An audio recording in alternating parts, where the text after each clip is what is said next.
Hey everyone, hello and welcome, Tony Bing here. So I've had a request on Reddit to have a little look at Elektra. She's a character that when she was released I got her to 60, and sorry to say Elektra fans, I didn't play her after that for no reason other than I'm not massively drawn towards the character, just simply because I don't know a great deal about her. So for this video it will be pretty simple, just looking at the tooltips. Any observations that I'm confident with I will of course give, but by and large this will just really be looking at the tooltips in order to give you guys that don't have access to the test centre a little sneak peek of her. But let's start off with the first tree, which is Staff and Sai. Now the first skill in this tree we look at is Sai Strike. This is a basic melee attack, and when you hit a marked target you regain health on hit, quite a high 730 at the moment. And following on from that we have Flow Like Water, which is our dash move. Now you restore one charge of this when a marked enemy is defeated. It has actually changed how it works. Before it was previously more of a teleport than a dash, but I'll showcase the fact that now, as you can see, hitting that wall, it's most definitely a dash. It's got a not bad amount of range on it because that was recently increased, but in some ways the range can be a double-edged sword on a melee character, because if you're engaged you dash away, you dash so far away that you're wasting time to get back to them. So hopefully that's something they can look into and address.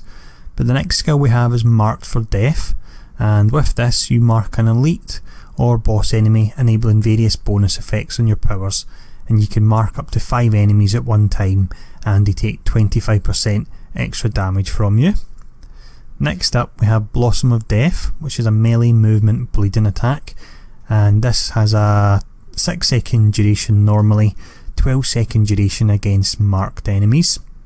And then we have Deadliest of All Assassins, which is the Sai melee spender attack, and with this it has a plus 10% critical hit chance and also critical and brutal damage of 50% against marked targets. And then following up we have Behind You. This can be a good skill for closing down an enemy if you've dashed too far away, and it can only be used on marked targets, and it consumes the Mark for Death effect on them. It's also an execute as well, I should add. And next up we have Shadow Strike, another skill good for closing down the distance.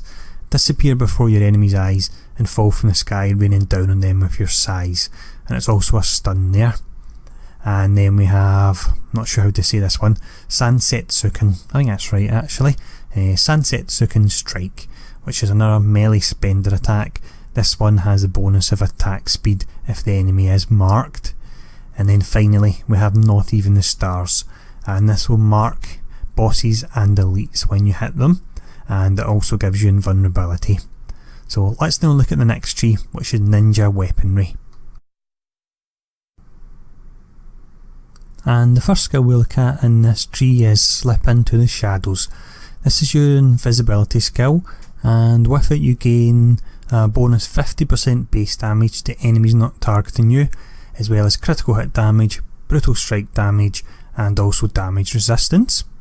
And then we have Wave of Shurikens, which is your ranged area attack, and this does, from the looks of it, let's see, it does additional damage when you hit a marked enemy. And then we have Cut a Swathe, which is a melee area movement channeled attack, and it's doing damage 4 times per second and also 50% extra damage versus marked targets. And then we have Thrown Blade, which is a ranged one, and this can only be used against marked enemies, and it consumes the Mark for Death effect, and it's also an execute. So it's really the equivalent range skill of this one here. And then next up we have Blow Dart, which is a ranged area attack, and with this you mark each elite and boss enemy that you hit, and it also does a dot through a poison cloud. And then we have From the Shadows, which is a melee movement attack with knockdown in it. The cooldown's 4 seconds on that, I should add. And then we have At My Bidding, which is a kind of summon attack in a way, but it does only do 1 damage portion. This can only be used on marked enemies. And then finally we finish up the skills with Clear the Air, and with this it's a melee area attack when you hit a marked enemy, you weaken and also slow them for 8 seconds. So simple enough. Let's now look at the talents and traits. Now with this particular section, when I'm going through the talents, I will actually just be reading out what they do, because as mentioned earlier, my knowledge of Elektra is very limited here. But we'll start off with the traits first anyway. The offensive trait is Master Assassin, so this is base damage 20% to enemies not targeting you. The archetype is Scrapper, that gives a bonus to the fighting and speed attribute. And then we have Hand Training for the defensive trait, that provides health on hit. The archetype is Nimble, giving a bonus multiplier to both deflect and dodge, and we also have the 8% damage reduction.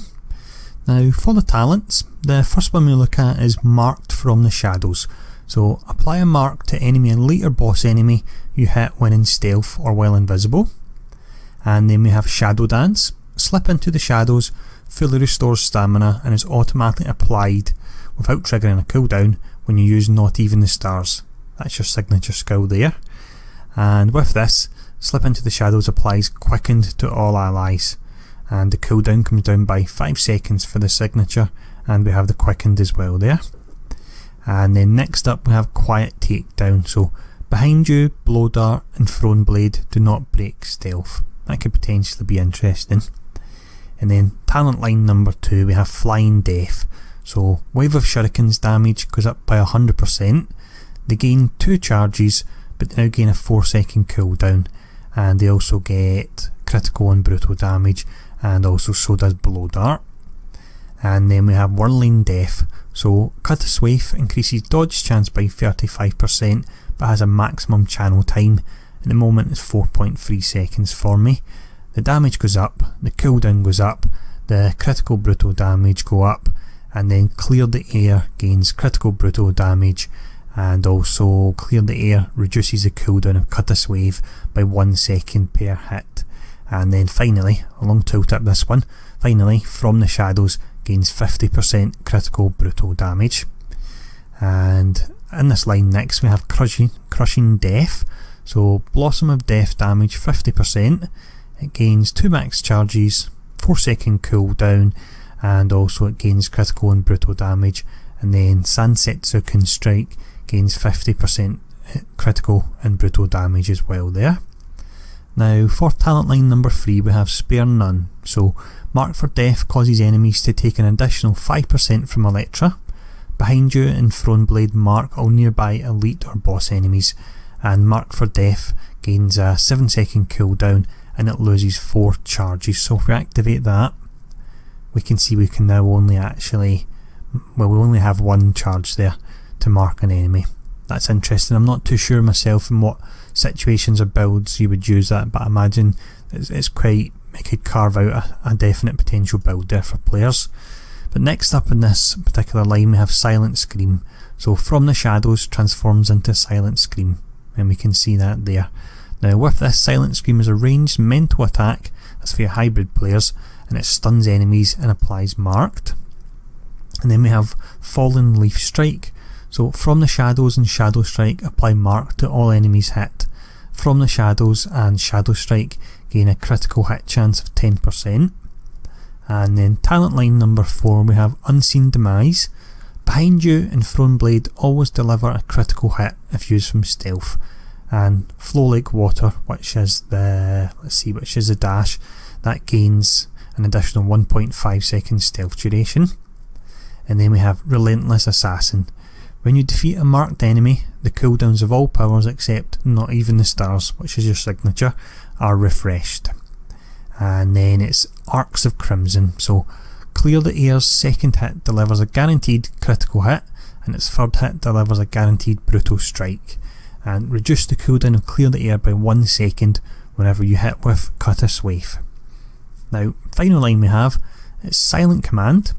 At my bidding no longer breaks stealth, restores all charges of Flow Like Water, and does not consume Marked. And at my bidding is the kind of summon skill, although I'm aware it doesn't do any kind of summon damage, but you're calling somebody in, so I'll call it a summon. Now next up we have then Warriors of the Chaste. So what this will do is it will summon 2 Chaste Warriors when you're in combat there. This is similar to the specialisation on live she has. And then finally you have Mystic of the Chaste. Again, same as the specialisation on live. This will only summon 1 ally, but it's a Chaste Mystic, and they can actually they'll actually heal as well, and there's a damage reduction there. So it's interesting enough. As mentioned, she is a hero I have very little knowledge on, so apologies for this being a very kind of bare bones video where I've just simply read the tooltips, but I just don't know more. I don't know any more than what I've read out to actually comment on. But next up I think we actually have X23, so we've done a bit of a theme here tonight. We've had Invisible Women, then Elektra, and now X23, so this is girls' night anyway. So I hope you enjoyed the video, and I'll see you all again soon.